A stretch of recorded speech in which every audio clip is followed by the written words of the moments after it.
Hey team, it's Ripper here. Hope you guys are doing great. Got the Marlborough finally in the dockyard event, and this is the review about it and what I think about it and how it plays. So, hope you guys are doing great. Hey, again, appreciate all those that are supporting the channel. Like, subscribe, bell button at the bottom below, and help us get to 400 subscribers. We're at 391 right now, and they're growing the channel.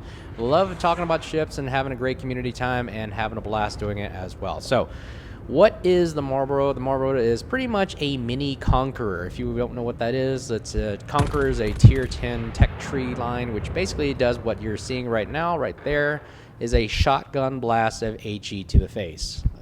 Kablowy. And look at that dispersion. That's exactly what I mean about shotgun blast. You don't know what you're getting. You just spray and pray, and hopefully you hit something, and hopefully it starts a fire. The guns are pretty much 356 millimeters, but you get 16 of them. That's the only difference. So if the Conqueror had 16, it'd be overpowered. But the Conqueror in the tech tree line only has 12. This has 16, and boom, right there. Look at that. One salvo right there does about 9,500 damage if you hit something. It does its job. It does the basic necessity of what you got to do. This is more of like a mid to short range kind of battleship, I think, kind of style play. It's a tier 9. So I look at it like a tier 9 mini Conqueror. The only difference of the other aspect of it is doesn't have the super heal like most British battleships do. And that's something I usually like about the Conqueror is the ability to literally reprint the ship. I call it the zombie ships. The zombie ship is something that you can't kill. Every time you try to kill it, it just all of a sudden heals back to life and it comes back from the dead. So enough I digress about that. But anyways, how does this play? Tier 9 Marlborough, I look at it as like a pushing in, brawling, kind of shotgun blasting kind of support kind of ship. So like things like this, a sitting Talon right here, that's essentially what I'm doing. It's mid to close range. This is kind of the stretching it. Even though the guns can reach out to about 20 clicks, this is like, look, right there, that's the most you could really do because out of the 16 shells I fired, 5 only hit. So it's better to get a little bit closer with this thing. Now the cool thing about this is the concealment, as you can see right now on the minimap, it's 12.1. That is really awesome. That's like better than the Schlieffen right now. The Schlieffen is about 12.6, and that is incredible. For it to get a 12.1 concealment is amazing. To be able to bring 16 guns into a close range knife fight, then again, like a shotgun blast, bring it in and try to start as many fires as you can. And that's the gameplay style of this. If you guys like a more of a push-in, brawling with HE shotgun blasting guns, then this is the ship for you. The handling of it is, I would say, standard. There's nothing crazy good about it. I think it's kind of comparable to, again, like a Conqueror again. It doesn't handle like a Schlieffen. If you haven't played the Schlieffen yet, the tier 10 German line, it turns a lot better, speeds up better. This thing feels just like a standard kind of typical battleship for what its given size is. Again, it doesn't have anything else other than the HE shells spamming and starting fires. Basic hill, and that's pretty much it. The only thing it brings really is 16 guns. It just seems cool, sounds cool. But look at our here, another salvo to a broadside Alaska. The AP, I could switch to AP, but honestly, with the amount of dispersion you get here, look, you only get 2 shells. So switching to HE really doesn't, I'm sorry, to AP, I feel it doesn't give me the best bang for my buck because I'm trying to start a fire here. I mean, AP doesn't start fires, so what's the point?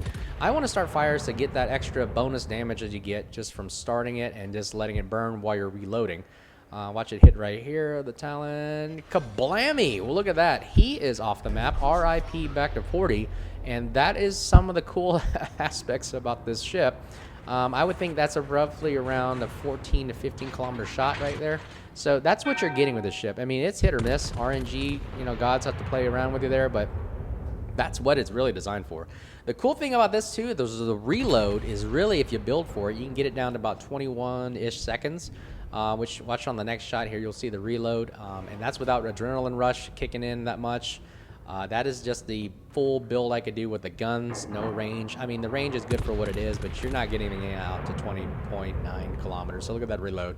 Reload's pretty good right there. I think it's decent, almost kind of cruiser-like reload. And you're pretty much watching what I do. Just start fires. There you go. Look at that. And you get the HE damage. The HE pins on this is about 93-ish millimeters, I believe. Correct me if I'm wrong. But you're pretty much pinning almost everything. On the upper deck, side armor, bow, stern.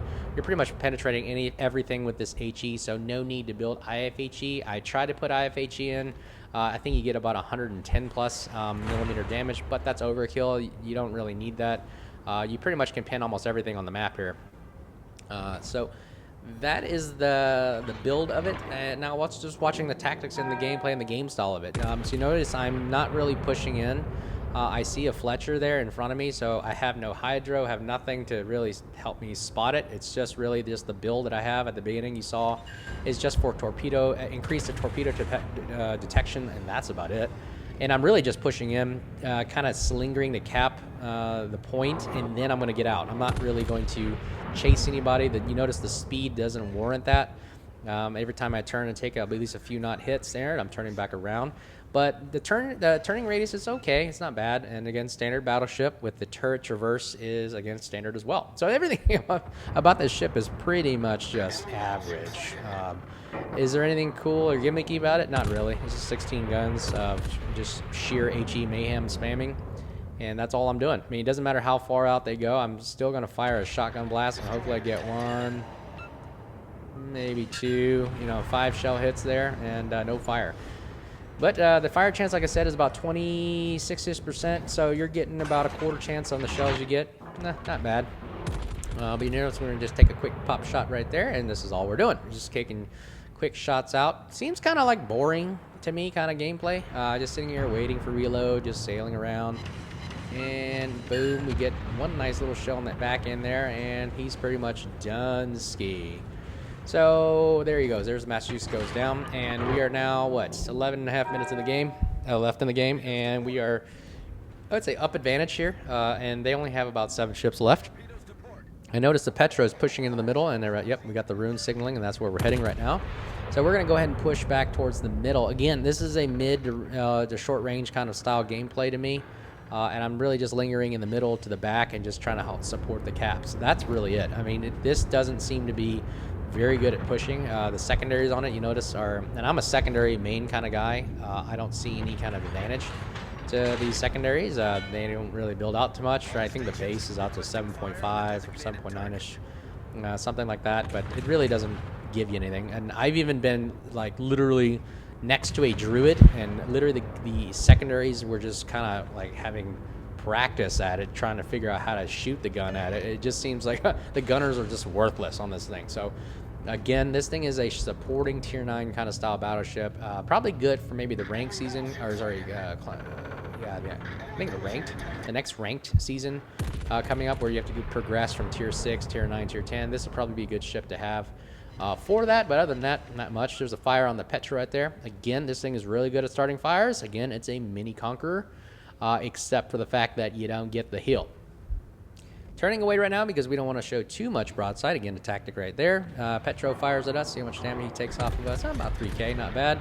But we got a broadside Salem right there, and that's exactly why we switch targets, and we take a quick pop shot at it. And we don't get anything. Get two pens, not too bad. And now we got the Petro pushing at us, which is scary. For a cruiser to come out and try to play with a battleship is definitely scary, since that's what a Petro does.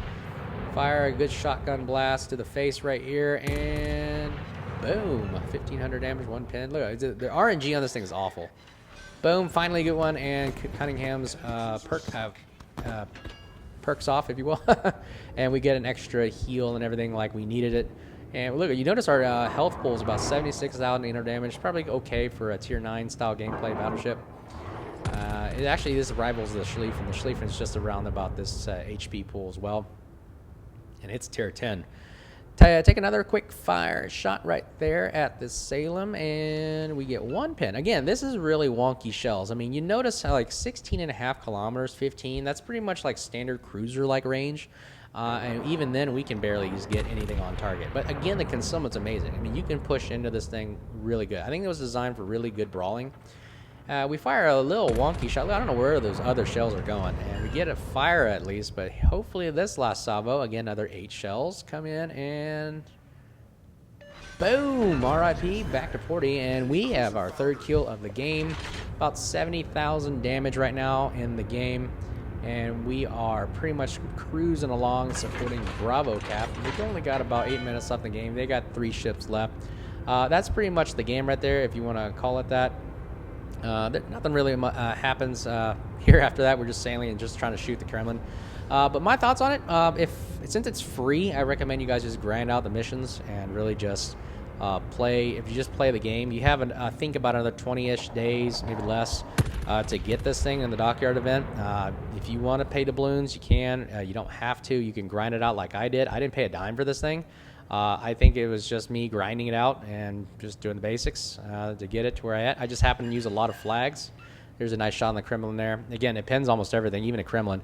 But I pinned out as many flags as I could from the Christmas event, the New Year's event, and that got me a lot of Commander XP and reward points, and that's how I was able to grind the dockyard so fast. I have over like 1 million plus, elite Commander XP now, over 1 million plus free XP just by using the flags and just by doing the dockyard event. Now, the cool thing about this too is if you complete the dockyard event early, or again, if you decide to use your money to pay for it and complete all the missions for the dockyard event, any subsequent completion of the dockyard mission events gives you 250 steel per completed event, and just you grinding it out and completing that task. So you get an extra 250 steel per ship building phase, if you will. And I think that's really great. It helped me get to where I'm at right now to get the Ragnar. Again, the next ship I'm working on, I'm debating the next steel ship is either the Burgonia or the Shikishima.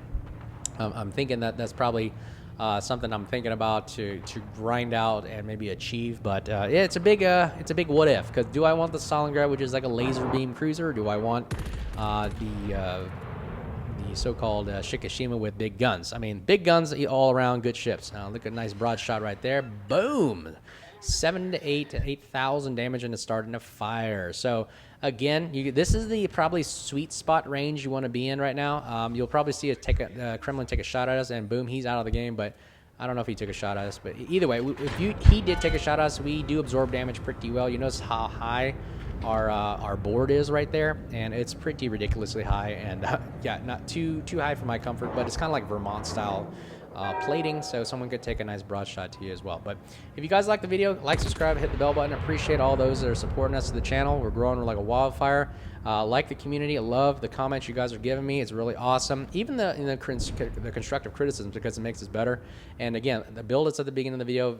Go back to it, pause it to take a look at what I built it for. But appreciate all the support. Until next time, keep sailing, and we'll talk to you guys soon. Cheers.